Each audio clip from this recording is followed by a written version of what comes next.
You are young, trembling, and pressed against the cold, damp ground inside a tent that reeks of horsehide, sweat, and smoke. The year is 1128. Outside, the wind carries the faint scent of burning wood and scorched grain, the remnants of a Tangut village razed to ash. The ropes cutting into your wrists throb with pain, your skin raw beneath the coarse fibers. Every heartbeat feels louder than the chaos beyond the canvas, where the pounding of hooves shakes the earth like distant thunder. Mongol warriors shout to one another in harsh, guttural tones, their voices laced with triumph, cruelty, and the wild euphoria of conquest.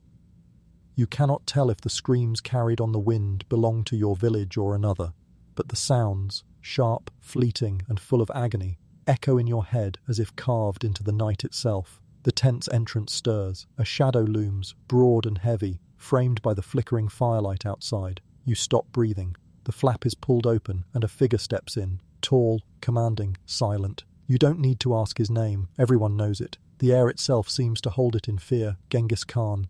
His gaze sweeps the dim tent like the edge of a blade. His eyes, dark and sharp as obsidian, rest on you for only a moment, yet that moment feels endless. His presence consumes the space. Heavy, deliberate, inescapable.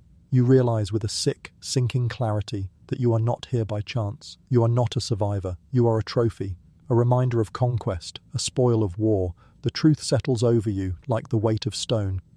Outside, the camp roars with life and suffering. Fires crackle, steel rings against steel, and the moans of the defeated blend into a grim lullaby of empire. You are not alone in the tent. Other women crouch nearby, their faces streaked with dirt and tears. Some you recognize from your village. Others are strangers from lands whose names you've never heard. All share the same hollow-eyed terror. The Mongols do not care who you are. To them you are currency, a resource to be traded, offered, or used to reward loyalty.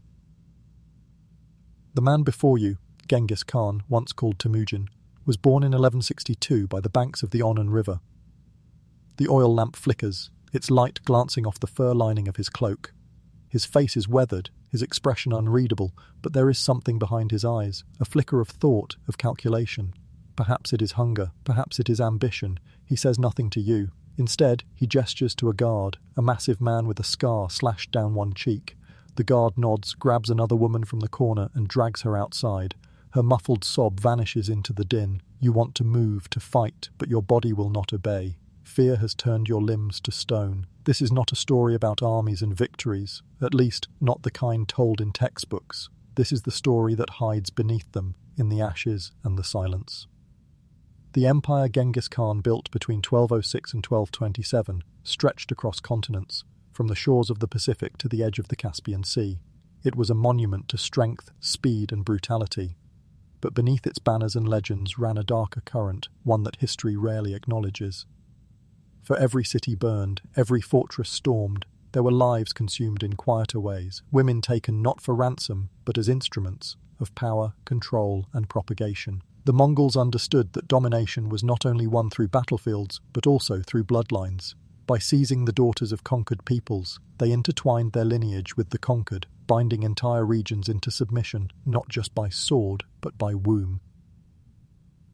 The secret history of the Mongols, the earliest surviving Mongol chronicle, says little of these things. It speaks of battles, all, alliances, and the rise of Temujin from exile to emperor, but it is silent on the price paid by the conquered.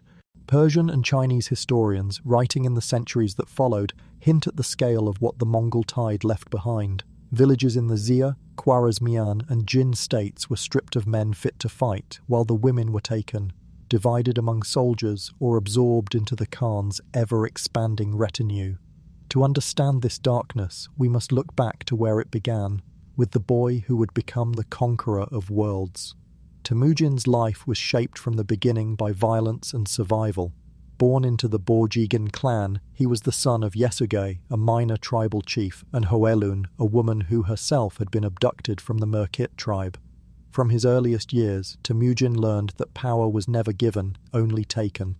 When he was 9, his father was poisoned by rival Tatars. The boy's world collapsed overnight. Their clan turned on them, abandoning Hoelun and her children to the merciless steppe. They starved, scavenging roots and wild fruit, hunted not by beasts, but by their own kind. In those cold, endless plains, Temujin learned the first law of empire. mercy was weakness and trust was death. That child of hardship would one day command the mightiest cavalry the world had ever seen, yet even then the ghosts of his childhood clung to him. Every conquest, every raid, every act of dominance carried the echo of his family's betrayal. He would never again be the boy left to die in the snow. Instead, he would become the storm that swept across nations, and behind him trailed not only soldiers and smoke, but the shattered lives of those who stood in his path. History remembers Genghis Khan as the master of war, the unifier of tribes, the founder of an empire that reshaped the world.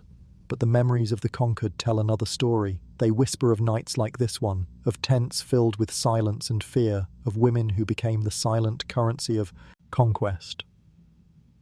Before we continue deeper into these buried truths of history, if you find these forgotten human stories as compelling as I do, take a moment to share your thoughts below. It's remarkable that across centuries and continents, we're still piecing together the human cost of empire, a reminder that every triumph in history leaves shadows behind. Hoelun raised her children in near starvation, teaching them to scrape survival from a world that seemed determined to erase them. She taught them to chew bitter roots, to snare hares with crude traps, to hide when raiders passed, lessons carved into their bones by the unforgiving steppe. Enemies surrounded them on every horizon, rival clans who saw the orphaned family as easy prey. Out of that desolation grew a boy hardened by hunger and betrayal, Temujin. When Temujin grew into a young man, life struck another cruel blow. His wife, Berta, the woman he loved since youth, was seized by the Merkit tribe around 1181 AD. The kidnapping carved a wound in him that never truly healed. With the help of his allies Jamuka and Togrul, Temujin launched a daring rescue, tearing Berta back from captivity. But when she returned, she was with child. The boy, Jochi, born in 1182, would always carry the shadow of that uncertainty, a living reminder of Temujin's deepest humiliation and his decision to overcome it. He claimed the child as his own, though whispers would follow the family forever. That single act of forgiveness, or perhaps denial, would help define the man who became Genghis Khan. The steppe was not a world of mercy. Power shifted like sand in the wind, loyalty dissolved overnight, and women were often treated as the currency of peace or the spoils of revenge. From those harsh beginnings, Temujin learned a lesson that shaped his empire. Control meant survival. By 1206 AD, after decades of bloodshed, alliances, and betrayals, he united the Mongol tribes and assumed a new name, Genghis Khan, meaning universal ruler. His rise marked not just the creation of an army, but the birth of a system, a machine of conquest that relied as much on people as on steel. Within that system, women were indispensable. To the Mongols, marriage and concubinage were not simply personal matters. They were tools of governance. Marriages sealed pacts between rival tribes, concubines symbolized submission, and bloodlines were woven like political maps. Genghis Khan had 4 principal wives, Berta, Kulan, Yasui, and Yesugen, each commanding her own ordo, or camp, within his sprawling harem. These women oversaw hundreds of attendants, herders, and servants, each camp functioning like a small kingdom of its own. Modern historians such as Basang of Turbish in his 2023 study Sex in the Land of Genghis Khan estimate that the Khan's harem may have contained up to 500 women, though official records list only 44 as recognized wives or concubines. Most were not chosen for beauty or passion alone, but for diplomacy. They were daughters of defeated rulers, peace offerings from kings who hoped to spare their people from annihilation. Among them were princesses from the Tangut and Jin dynasties, women born to palaces and jewels, traded for survival. Each night the Khan would move between tents under the protection of the Keshig, his elite guard of 10,000. They knew his every step, ensuring his safety as well as his secrecy. But the harem was more than indulgence. It was politics rendered in flesh and fabric. Through these unions, the Khan bound nations together. A daughter of a conquered ruler might bear a son who would later govern her homeland, half Mongol by blood, loyal by necessity. Now imagine that world through different E. Yes, your own. You are one of those women, taken during the fall of Otrar, or perhaps from a small walled city along the Silk Road that once seemed untouchable. Your city's towers lie in ruins, its gates torn apart by siege engines that thundered day and night until even the bravest defenders fell silent. Now you sit inside a yurt that smells of damp wool and burnt herbs, your silken dress torn and frayed. The cold bites at your skin, and the thin lamplight flickers against the felt walls. Outside, the camp is alive with the restless rhythm of empire. Horses snort and stamp, men sharpen their blades by the fire. Laughter mixes with commands shouted in tongues you can't understand. Around you, other women whisper, low, quick, fearful. Some talk of escape, their voices trembling with impossible hope. Others speak of surrender, of surviving by obedience, of pleasing those who hold power over life and death. Their faces blur together in the unsteady light. A girl barely 16, her eyes empty. An older woman murmuring prayers in a language lost to you. A mother staring at the horizon as if she might still see her home. They are all captives of the same fate, threads woven unwillingly into the Khan's vast design. The Mongol system was as organized as it was ruthless. Women were ranked by purpose. The principal wives, like Berta, held prestige and influence. They managed trade caravans, supervised domestic economies, and even advised in matters of war. Concubines, often noble women taken as trophies, lived in comfort but under constant surveillance, and below them were the slaves, the unseen multitude who washed, cooked, tended, and served without name or rest. The 13th century Persian historian Atta Malik Juvaini, who served under Mongol rule, described markets where women were traded like livestock, their price determined in horses, silver, or bolts of silk. For many, captivity was not a single moment but a lifetime, service in endless camps, or forced companionship for soldiers weary from battle. Some accounts, echoed centuries later in studies like those on Vocal Media, 2025, speak of women assigned to comfort the troops, their humanity reduced to necessity. Those deemed especially beautiful or valuable were taken to the Khan's own harem, a golden prison where luxury disguised bondage. Their days followed ritual precision, bathing at dawn, dressing in ceremonial robes, awaiting the Khan's summons. To fall out of favour meant exile, demotion, or disappearance. There were no second chances. And yet, even within this brutal hierarchy, power found strange forms. Berta, the first and most loyal of Genghis's wives, often acted as his confidant. Her voice carried weight in councils, her judgment trusted even in campaigns. Mongol women, by tradition, were far more active in public life than their contemporaries elsewhere. They drove wagons across the steppe, managed trade, and even rode into battle beside their husbands. But this strength belonged mostly to the freeborn. For the conquered, freedom was a dream buried beneath duty.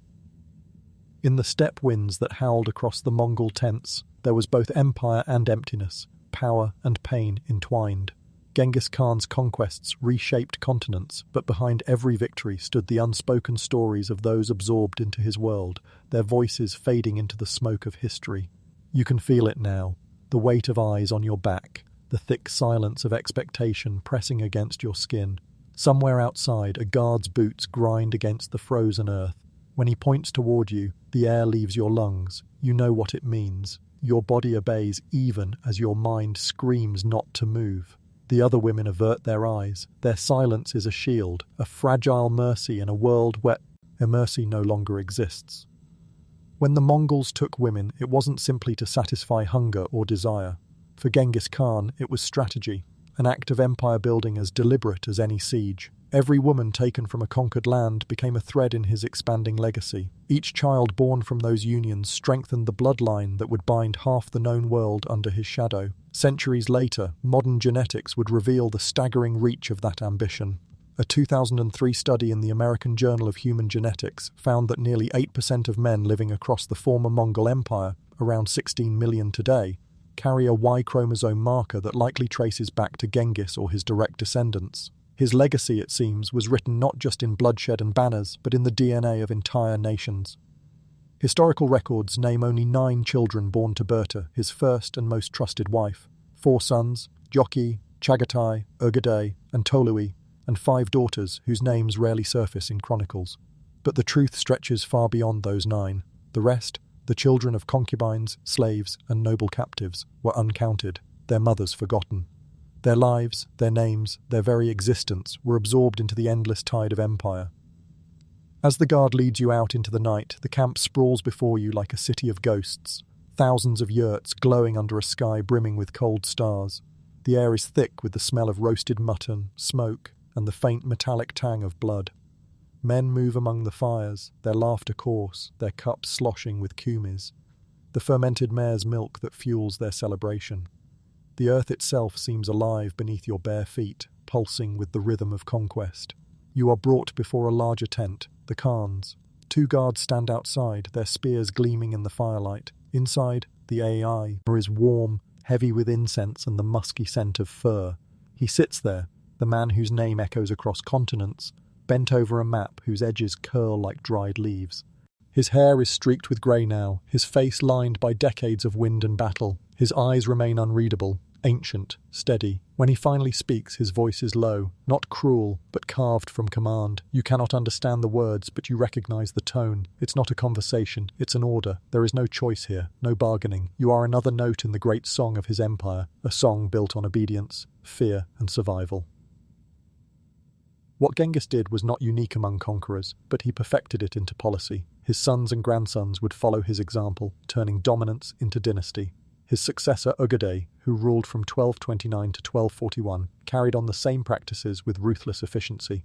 The Persian historian Rashid al-Din, writing in the early 14th century, recorded that during the 1237 campaign against the Urkai, 4,000 young women were violated by Mongol soldiers while their families were forced to watch, before being sold or distributed as slaves. These horrors were not random acts of cruelty, they were messages, brutal reminders of Mongol supremacy, meant to break both spirit and resistance. And yet, paradoxically, Mongol law was not built solely on savagery. The empire ran on rules, harsh, but calculated. As historian Basang of Turbish noted, Mongol justice during Genghis's reign could be contradictory. In the early years, adultery was punished by death, not out of morality, but to prevent blood feuds that threatened unity. Later, as the empire stabilized, punishments grew lighter, with fines replacing executions. Widows and unmarried women were largely free to choose their own paths.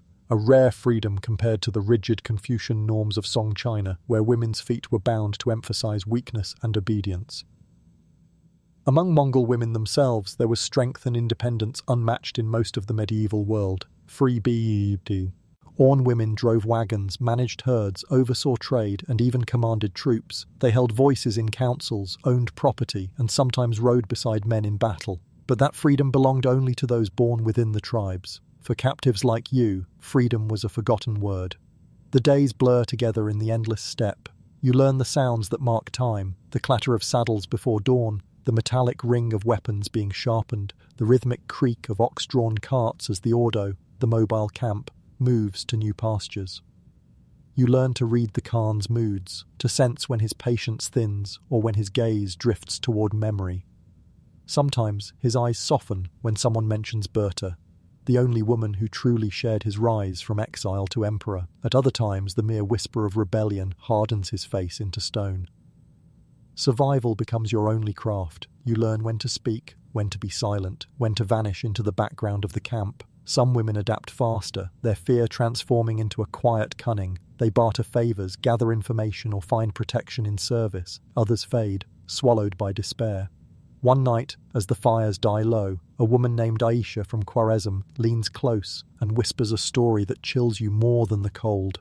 She says that long ago, when Genghis was still Temujin, he shared a blanket with Jamukha, his sworn brother and later his bitter enemy. Their bond was deep, forged in youth, but it ended in betrayal and blood. Loyalty, Aisha murmurs, means nothing on the steppe. Even brothers can die by your hand.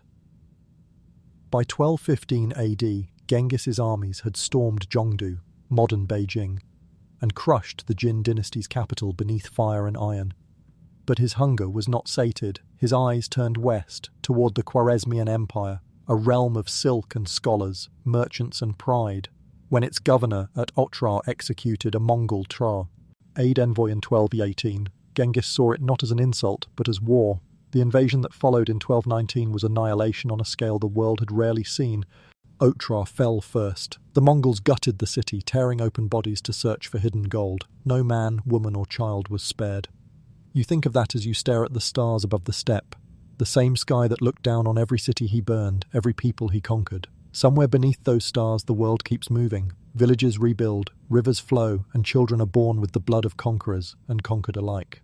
You wonder which you will give birth to, a child of power or just another forgotten name in the empire's endless lineage. You see it now, the unending cycle, cruel and familiar.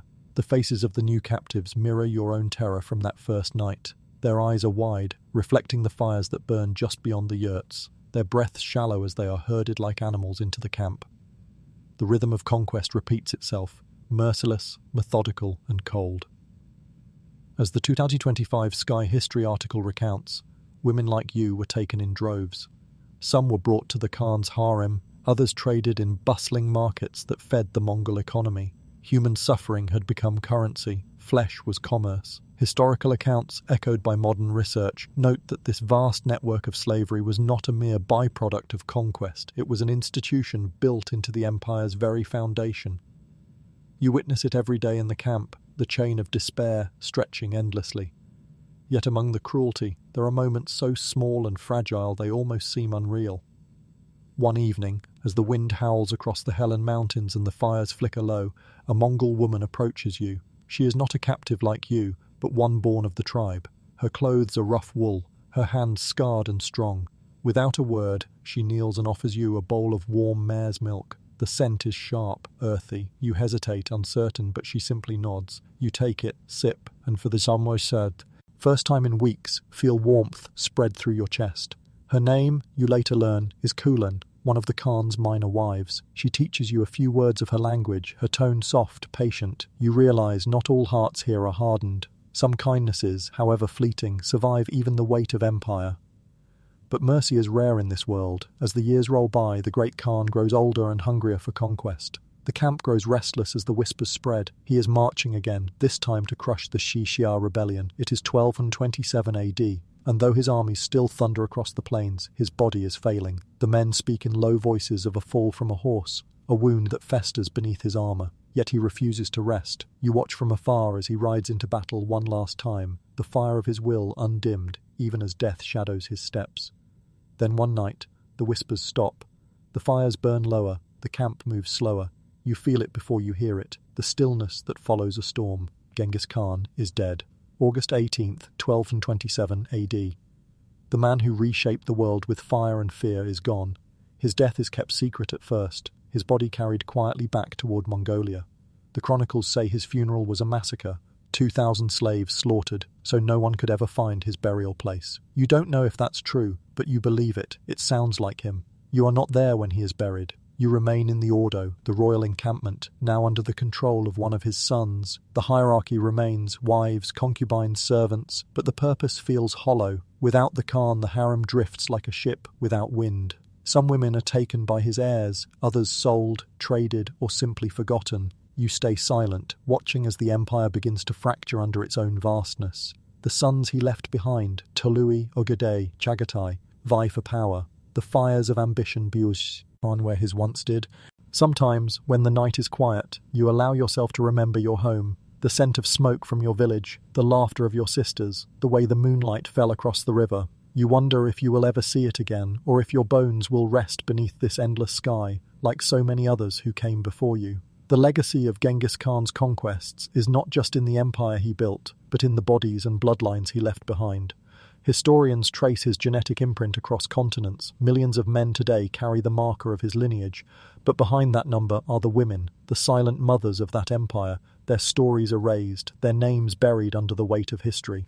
The chroniclers of his time, Giovanni, Rashid al-Din, even Marco Polo, wrote of his victories, his brilliance, his military genius. They spoke of the discipline of his armies, the vastness of his rule, but their ink avoided the cries that echoed through the night, the lives that vanished in the shadow of his ambition.